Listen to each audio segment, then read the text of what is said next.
ቤት ሳንሆን መጪው ሁሉ ጊዜ ማርፈር አይሰለችሽም? ታክሲ አጥቼ እኮ ነው። ታክሲ አጥቼ ነው አሞኝ ነው ፈልጦኝ ነው አይሰለችሽም አይደለ? በስነ ልቦና እይታ እንግዲህ የሰው ልጆች በራሳቸው አስቸጋሪዎች አይደሉም። ነገር ግን አስቸጋሪ ጠባዮች ሊኖራቸው ይችላሉ። በተለይ ስራ ቦታ ላይ የተለያዩ አስቸጋሪ ጠባዮች ይኖራሉ። ከነዚህም መካከል ለምሳሌ ሁልጊዜ ሌሎችን የሚተች የሚባሉትን ነገሮች የማይሰሙ ከዛም ባለፈ በስራ ሰዓታቸው ስራ ቦታ ላይ የማይገኙ ወይም በስራ ሰዓት ስራ አቋርጠው የሚወጡ በቀላሉ የሚናደዱ ሌሎች ሰዎችን የሚያሳንሱ ከተጠያቂነት የሚሸሹና ኃላፊነቶችን የማይወስዱ በህብረት አብሮ ለመስራት አለመፈለግ በሌሎች ሰራተኞች ላይ መቅናት ከዛም ባለፈ ደግሞ ራስን ዝቅተኛ አድርጎ የማሰብ አይነት ነገር ወይም ይሄ ኢንፌሪዮሪቲ ፊሊንግ የምንላቸው ነገሮች ብቻ ብዙ ስራ ቦታ ላይ አስቸጋሪ የሆኑ ጠባዮች ሊኖሩ ይችላሉ።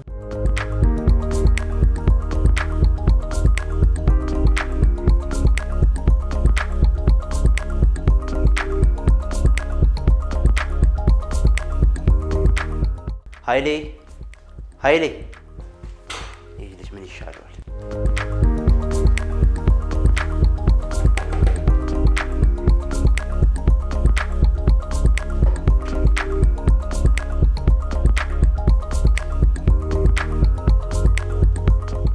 ስራ ትሰራም በቃ እንዲህ ስራ ሳሰራ ደሞዝ ጨምሩልኝ ምናምን ትላለህ። ኧረ ተው ልጅ አንተ ተመከር። ኧረ ተው ተመከር። የመጀመሪያው ጄኔቲክስ ሊሆን ይችላል። ዘረመል ከፋሚሊ ከቤተሰብ ሲወራረስ የመጣ ማለት ነው። ሌላው ደግሞ ሆርሞናል ቼንጅ ባዮሎጂካሊ የሚጠቃለሉ ነገሮች ናቸው። የአንጎል ህመምና ሌሎች ህመሞችም እነዚህ አይነት ችግሮችን ሊዳርጉ ይችላሉ ማለት ነው። በሁለተኛነት ደግሞ ሳይኮሎጂካል ችግሮች ወይም ስነ ልቦናዊ ችግሮች ሊኖሩ ይችላሉ። ለምሳሌ ኢንፌሪዮሪቲ የሆነ ፊሊንግ፣ ራስን ዝቅ አድርጎ ማሰብ፣ ኢጎ ዲፌንስ ሜካኒዝም ደግሞ የምንለው ይኖራል።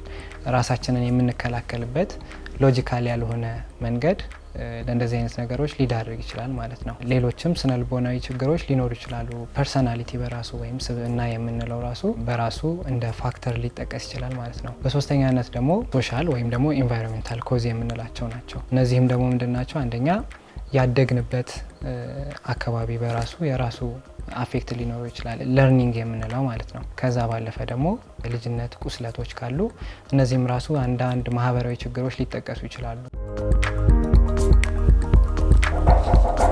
ግቢ።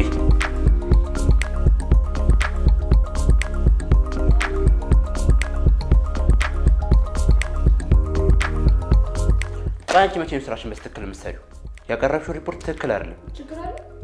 አላማሽን የማክሰር ነው። አስቸጋሪ የሆኑ የስራ ባልደረባዎች ወይም አለቆች የሚኖሩን ከሆነ በተለያየ አይነት መንገድ ሊጎዱት ይችላሉ። ለምን? አንደኛ የስራ ቦታ ባህሉ የተቀየረ ነው የሚሆነው። ምናልባት ሌሎች ሰራተኞችም ሲመጡ አብሮ በመቆየት በአዳፕት በማድረግ እንደዚህ አይነት ባህሪዎችን ሊያመጡ ይችላሉ ማለት ነው። ከዛ ባለፈ በርናውትን ሊፈጥር ይችላል። ስራ ላይ መሰላቸትን፣ ሰዎች ጠዋት ተነስተው ስራ ቦታ ደስተኛ ሆነው ከመምጣት ይልቅ እያማረሩ መምጣት ይጀምራሉ ማለት ነው።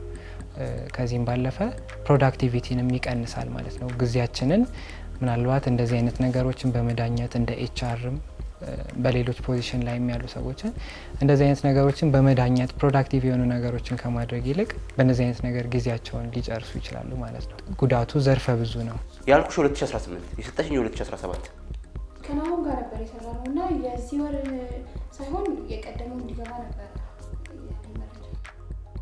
ሁሌ ጣትሽን ሰው ላይ መጠቆም፣ ሁሌ ሰው ላይ ማላከክ። አንቺ አይሰለችሽም እንዴ? አትሻሻይም እንዴ? ጤናማ የሆኑ ወሰኖችን ማበጀት ትልቅ ሳይኮሎጂካል ስኪል ነው፣ በህይወታችን ሊኖረን የሚገባ።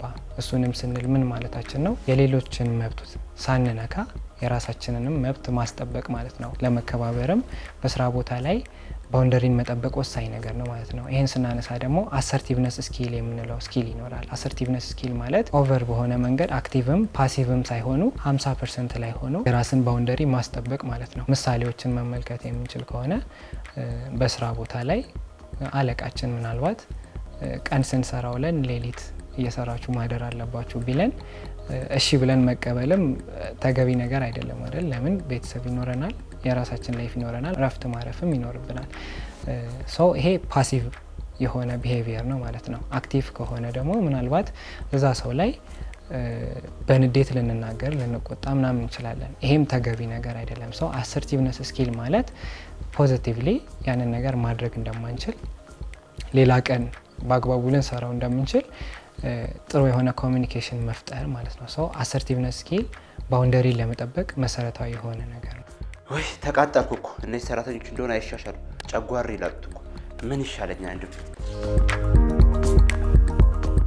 መለወጥ የምንችለው ከሰዎች የሚመጣውን ሀሳብ ሳይሆን እኛ ጋር የሚኖረውን ሪስፖንስ እንደሆነ መረዳት ይጠበቅብናል ማለት ነው። ማለትም ሁለት ሰራተኞች ተመሳሳይ የሆነ ነገር ቢነገራቸው ሪስፖንሳቸው ነው እነሱ ጋር የሚፈጥረውን ነገር ሊወስነው የሚችለው ማለት ነው። አንዱ ምናልባት ኢንተርናላይዝ አድርጎት እስከ ቤተሰቡ ድረስ ይዞት ሄዶ ያንን ህመም ወይም ደግሞ ያንን ችግር ሊያቆዩ ይችላል። ሌላኛው ደግሞ ፖዚቲቭሊ ያንን ነገር አንደርስታንድ ሊያደርገው ይችላል ማለት ነው። ሰው የመጀመሪያው ነገር ምንድነው የሚሆነው? የራሳችን ጌታ ራሶችን ስለሆነ እኛ ጋር የሚመጡ ሪስፖንሶች ላይ ነው ፎከስ ማድረግ ያለብን ማለት ነው፣ ከተናጋሪው ወይም ደግሞ ከሌሎች ሰዎች አክሽን ይልቅ ማለት ነው። ሶ በመጀመሪያነት ልናደርግ የሚገባው ነገር በቂ እንቅልፍ መተኛት ያስፈልገናል። በቂ እረፍት ማድረግ ይገባናል ማለት ነው። ከዛ ባለፈ የእረፍት ጊዜዎቻችንን በአግባቡ መጠቀም ማለትም ኢቨን አሁን የሞባይል ስልካችን ለረጅም ሰዓት የምንጠቀም ከሆነ ቻርጅ ካላደረግነው ባትሪ ይዘጋል አይደለ? ሰው እኛም በስራ ቦታችን ላይ በርናውት ሊያጋጥመን ይችላል ማለት ነው። ሰው የእረፍት ጊዜያችንን በአግባቡ መጠቀም ይኖርብናል።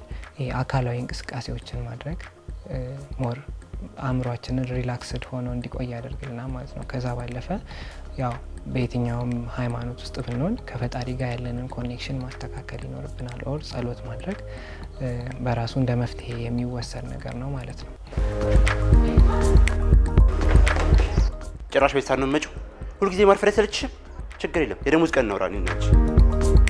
እንደ ስነ ልቦና እይታ ቅጣት ምናልባት የመጨረሻው ውሳኔ ነው ሊሆን የሚገባው። ከዛ በፊት ልንጠቀማቸው የሚገቡ ብዙ መንገዶች ሊኖሩ ይችላሉ ማለት ነው። ከነዚህም መካከል ኮቺንግ፣ ትሬኒንግ መስጠት፣ ፊድባኮችን፣ ሌላ ደግሞ ለሰዎች ኃላፊነትን መስጠት ወይም አካውንታቢሊቲ የምንለው ነገር ማለት ነው። እነዚህ አይነት ነገሮችን በማድረግ ሰዎችን ልናበቃቸው እንችላለን። በኤክስፔሪየንስም ሆነ በትምህርት ከነሱ በተሻሉ ሰዎች እንዲማሩ ማድረግ። ነገር ግን ይህን ስንል ዲሲፕሊነሪ የሆነ አክሽን ወይም ደግሞ ቅጣት አያስፈልግም ማለት አይደለም። የመጨረሻ እርምጃችን ነው ሊሆን የሚገባው ማለት ነው። መጀመሪያ ላይ ጠቀስናቸውን ካደረግን በኋላ ቅጣት ያስፈልጋል። ግን ደግሞ መቼ፣ እንዴት፣ ቅጣቱም ራሱ በምን አይነት መንገድ ነው መሆን ያለበት? ቅጣት በራሱ አስተማሪ ነው ሊሆን የሚገባው ማለት ነው። ለርኒንግ ደግሞ ፐርማነንት የሆነ ቢሄቪየራል ቼንጅ ስለሚያመጣ በተቻለ መንገድ ለማስተማር መሞከር፣ ካልሆነ ዲሲፕሊነሪ የሆኑ አክሽኖችን መውሰድ ተገቢ ነው። የ10 ቀን ደሞዝ ቀጦሽ፣ አንቺ ግን አትሻሻይም፣ ሁሌ ያው ነሽ። አንቺ ስለችሽም እንዴ? አትሻሻይም እንዴ? ብዙዎቻችን ያሉብንን ችግሮች ኮንሺየስ ሆነን በራሳችን ላንረዳቸው እንችላለን።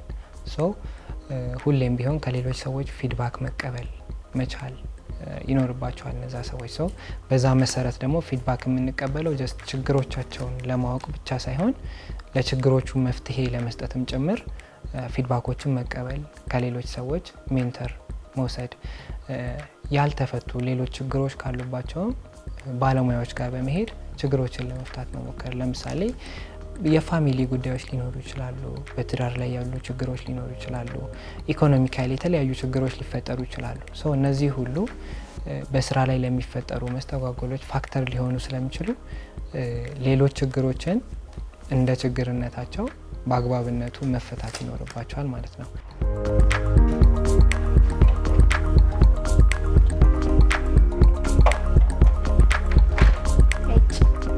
አሁንስ እዚህ ቢሮ መምጣት ስልችትን ያለኝ እንዴ! ነጋ ጠባ ጭቅጭቅ እንዴ! ቆይ ስንቱም ያጠፋ ስንቱም ያላግጥ ባለበት እኔ ብቻ ነኝ አጥፊ? እኔ ብቻ ነኝ ደሞዝ የሚቀነሰው? አሁንስ በዛ። እውነት በስራ ቦታ ላይ እንደዚህ አይነት ችግር ለሚያጋጥማቸው ለሚፈጠርባቸው ሰዎች ምን አይነት መፍትሄዎች ይኖራሉ? ምናልባት እነዚህ አይነት ችግሮች ምን ሊሆኑ ይችላሉ? ራስን ዝቅ አድርጎ መመልከት ወይም ይሄ ኢንፌሪዮሪቲ ኮምፕሌክስ የምንለው፣ ሰዎች ላይ መቅናት፣ ወር ደግሞ ከስራ እያረፈዱ በስራ ሰዓታቸው አለመገኘት፣ ምናልባትም ደግሞ የስራ ሰዓትም ሳያልቅ ቀድመው የሚወጡ ሰዎች ከምንም በላይ ከስራውም በላይ በዋናነት ሊጎዱ የሚችሉት ራሳቸው ናቸው። ምናልባት ከዛ ስራ ሪዛይን አድርገው ኦር ፌዝ አውት አድርገው ያ ስራ ሌላ ስራ መፈለግ ቢኖርባቸው ከነሱ በላይ ያሉ እነሱ ሲያማሯቸው የነበሩ የነሱ አለቃዎች ለሌላ ቦታ ሪኮሜንዴሽን መጻፍ ሊኖርባቸው ይችላል። ያንን በሚያደርጉበት ሰዓት ላይ ትክክለኛውን የሰውየውን ባህሪ ሲገልጹ ያ ሰውዬ ሌላ ድርጅት ላይ አክሰፕት ላይ ይደረግ ይችላል ማለት ነው። ስለዛ በዋናነት እንደዚህ አይነት ባህሪ የሚኖረን ከሆነ ተጎጂዎቹ እኛ ነን የምንሆነው። ከዛም አልፎ ቤተሰብ ይጎዳል፣ የስራ ቦታ በሰፊው ደግሞ ስናየው ሀገርም ትጎዳለች ማለት ነው። እንደዚህ አይነት ባህሪ የሚኖረን ከሆነ ከወዲሁ ማረም ማስተካከል ይኖርብናል ማለት ነው። ምን ባደርግ ይሻለኛል? እነሱ ስራዬን አለቀለው ህይወቴን በጠበጡት እኮ ለነዚህ ስራ ቦታ ላይ አስቸጋሪ ሰዎች ወይም አስቸጋሪ ሁኔታዎች አሉ ብሎ የስራ ቦታን መተው ወይም ስራን ማቋረጥ ስነልቦናዊ መፍትሄ ሊሆን አይችልም። ማለትም